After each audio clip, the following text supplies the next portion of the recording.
Hello प्यारे बच्चों, नमस्कार। आप सभी का स्वागत किया जाता है हमारे कृष्णा क्लासेज में। जैसे कि आप सभी को पता है, चतुर्थ श्रेणी के लिए हमने डेली क्लास जो है अटेंड करना स्टार्ट कर दिया गया है। और आपकी जो शाम की क्लास 7:30 पर होगी, जो हिंदी का महायुद्ध है वो शुरू हो चुका है। चलो हम चलते हैं अपने प्रश्नों की ओर। और अभी तक आपने कृष्णा क्लासेज को सब्सक्राइब नहीं किया तो सब्सक्राइब कर लें और बेल आइकन को भी प्रेस कर दें ऐसे वीडियो देखने के लिए। और आपको हर एक क्लास अटेंड करनी है जिसमें से आपको हिंदी की तैयारी और राजस्थान जीके की क्लास की तैयारी इंपॉर्टेंट करवा दें और आपकी जो तैयारी है और बेहतर हो सके।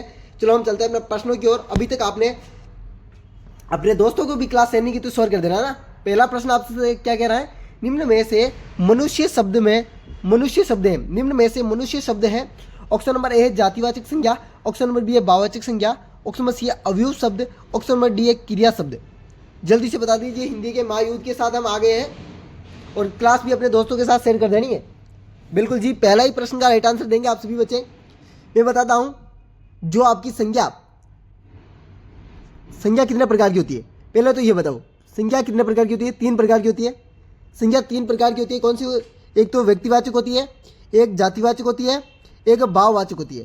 ठीक है ना। ये 3 प्रकार की आपकी संज्ञा होती है, व्यक्तिवाचक, जातिवाचक और भाववाचक।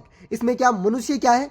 मनुष्य क्या है कि जाति है, तो आपकी जाति एकदम राइट आंसर है। ऑप्शन नंबर ए जातिवाचक संज्ञा होगी। बिल्कुल जी, ए आंसर आपका पहले। मनुष्य शब्द में कौन सी संज्ञा है?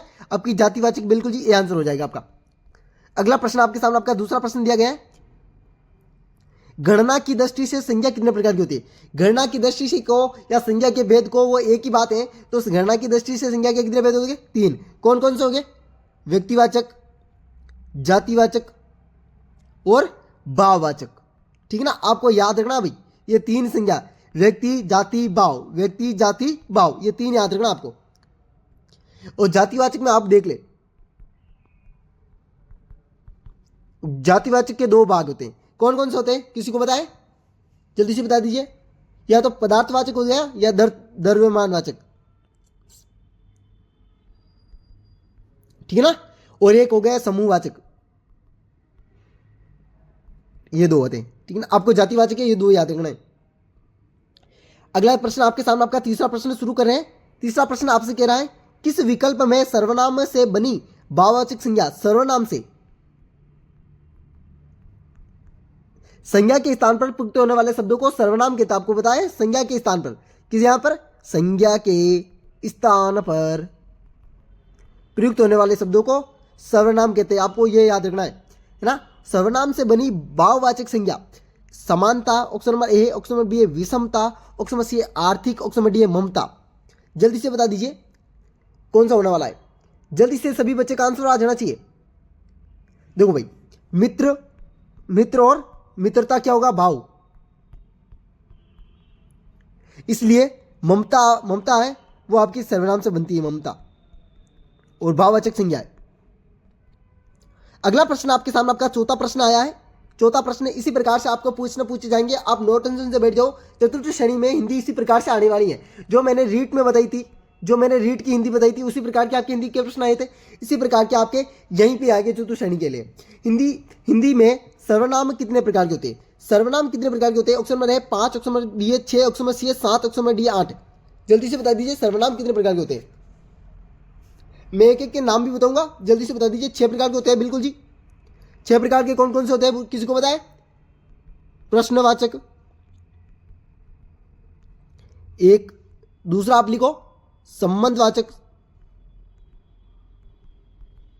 तीसरा आपका निजवाचक, चौथा आपका अनिश्चयवाचक,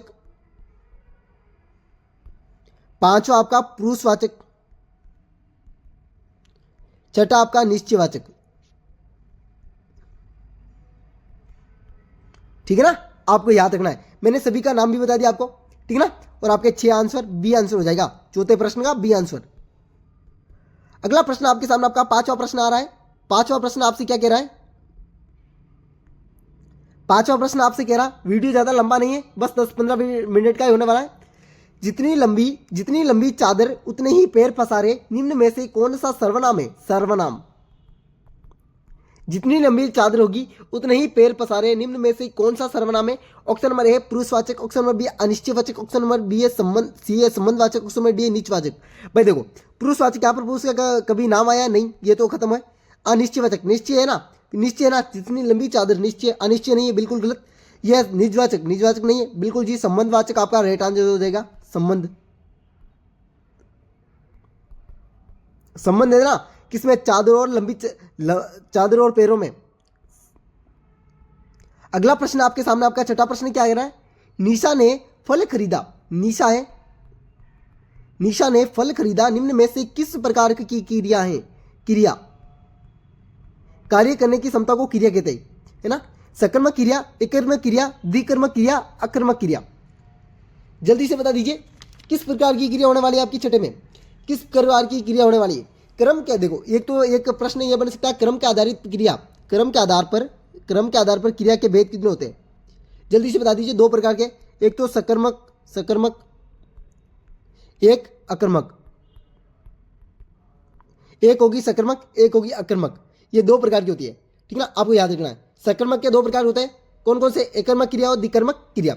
अकर्मक के कितने? एक ही होते हैं। अकर्मक एक खुद ही है, इसके दो भेद लिख ले, एक तो एकर्मक, एक द्विकर्मक,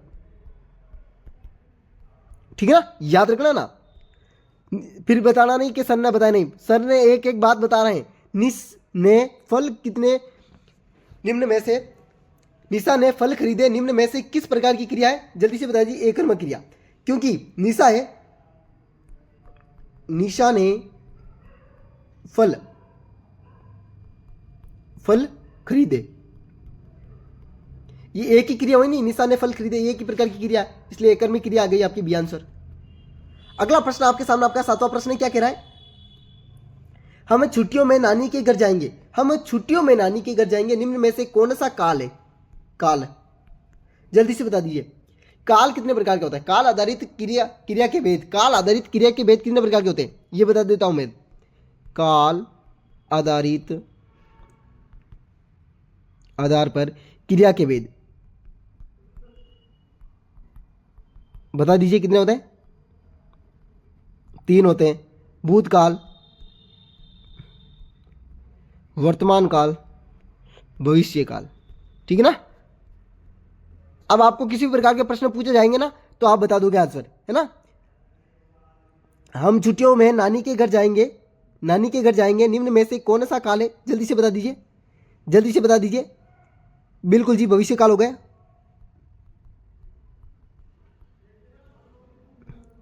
ये बता दिया, भविष्य काल होगा। कौन सा होगा? भविष्य काल। तो ये एक प्रश्न और बता रहा हूं मैं, ये देखो, वह अपने गांव गया, वह अपने गांव गया, इनमें कौन सा काल है? गया, गया लिख दिया ना, गया।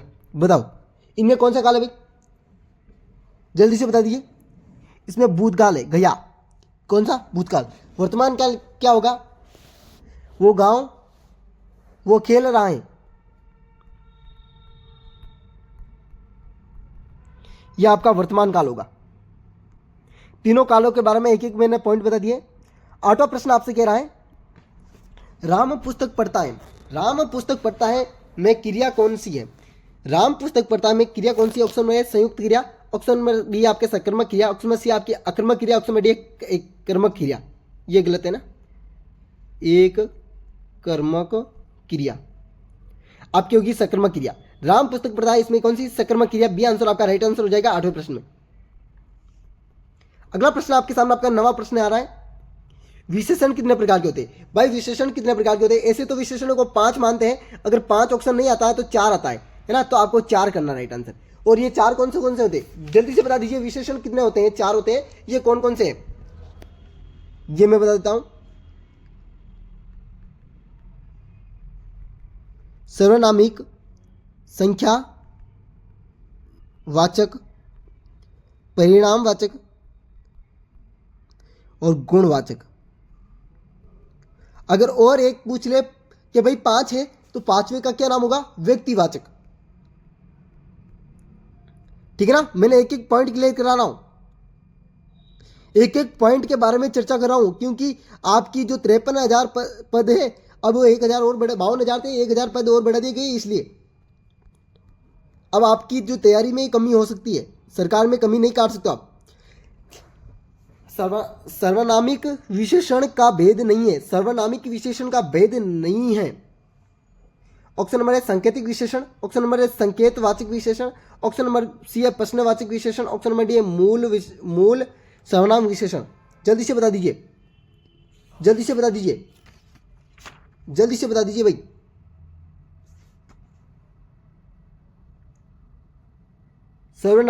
सर्वनामिक विशेषण के भेद नहीं है भाई, व्यक्तिवाचक विशेषण होगा इसमें। तो इसमें प्रश्न में डिलीट कर दो, व्यक्तिवाचक विशेषण लिख देना याद है ना, यहां पर व्यक्तिवाचक विशेषण होगा।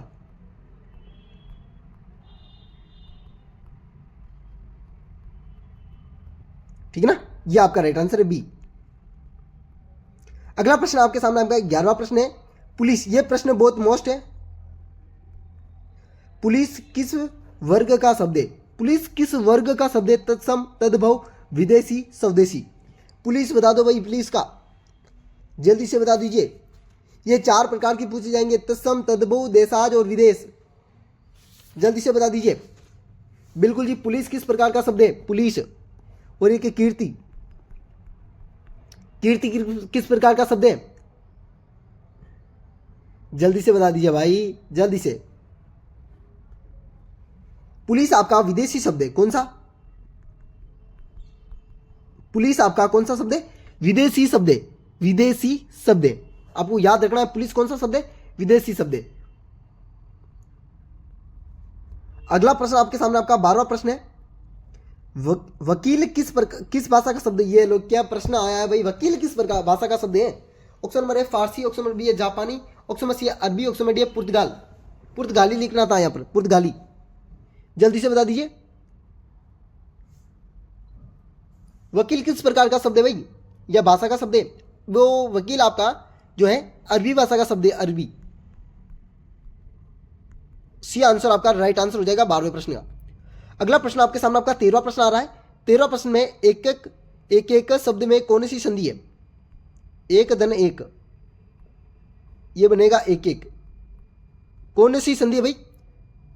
ऑप्शन नंबर है गुण संधि, ऑप्शन नंबर बी है वर्धी संधि, ऑप्शन नंबर सी अयादी संधि, ऑप्शन नंबर डी दीर्घ संधि। आपकी होगी वर्धी संधि।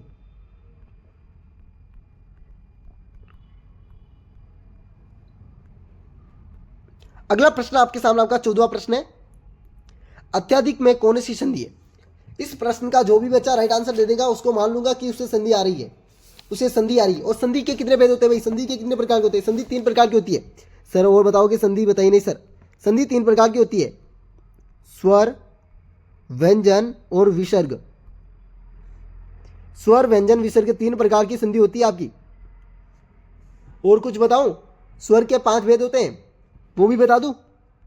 स्वर के 5 भेद कौन कौन से?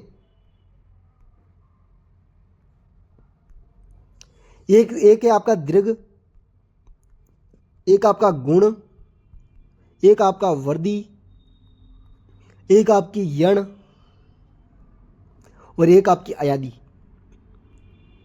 ये लो, बता दी मैंने, स्वर के भी 5 भेद बताती है। ठीक है ना, जल्दी से बता दे, अत्यधिक में कौन सी संधि है? गुण संधि है, वर्धी संधि है, अयादी संधि है, कोई भी नहीं है। बिल्कुल अत्यधिक में कोई भी संधि नहीं है, ये इनमें से तो कोई नहीं है। तो कौन सी है सर? तो कौन सी है? तो कौन सी है सर? इसमें यण संधि है भाई। कौन सी? यण संधि इसमें राइट आंसर होना वाला है। यण संधि में अत्यधिक में कौन सी संधि होने वाली है? यण संधि होने वाली है अत्यधिक में। आपको याद रखना, अति धन अधिक, अत्यधिक में कौन सी संधि? यण संधि आपकी होने वाली है।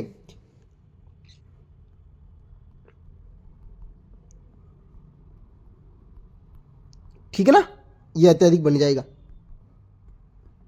अगला प्रश्न आपके सामने अंतिमवा प्रश्न हो रहा है, 15वां प्रश्न, निश्चल शब्द में कौन सी संधि है?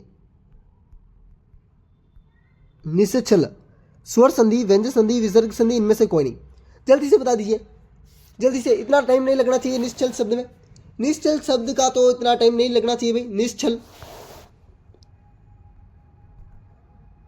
अब तो आ गया ना, निधन छल, निश्चल, सर ये स कहाँ से आया, ये विसर्ग हटेगा और स आ जाएगा, ये लो, और आपकी हो जाएगी विसर्ग संधि। इसी प्रकार का वीडियो देखने के लिए हमारे कृष्णा क्लासेज को सब्सक्राइब और बेल आइकन को प्रेस कर देना। वेलकम साथियों, अगले वीडियो मिलते हैं इसी प्रकार की वीडियो के साथ। राधे राधे, अलविदा, जय श्री देवनारायण की। और आपकी हिंदी की क्लास कैसी लग रही है, आप सभी को कमेंट बॉक्स में आंसर देना है कि सर हिंदी की क्लास ही लगाएं या और किसी की क्लास स्टार्ट करनी है वो भी बता देना है। और आपको हिंदी की क्लास अच्छी तो लग रही है ना, सभी बच्चे एक बार कमेंट कर देना है ना। जय श्री देवनारायण की, राधे राधे, अलविदा।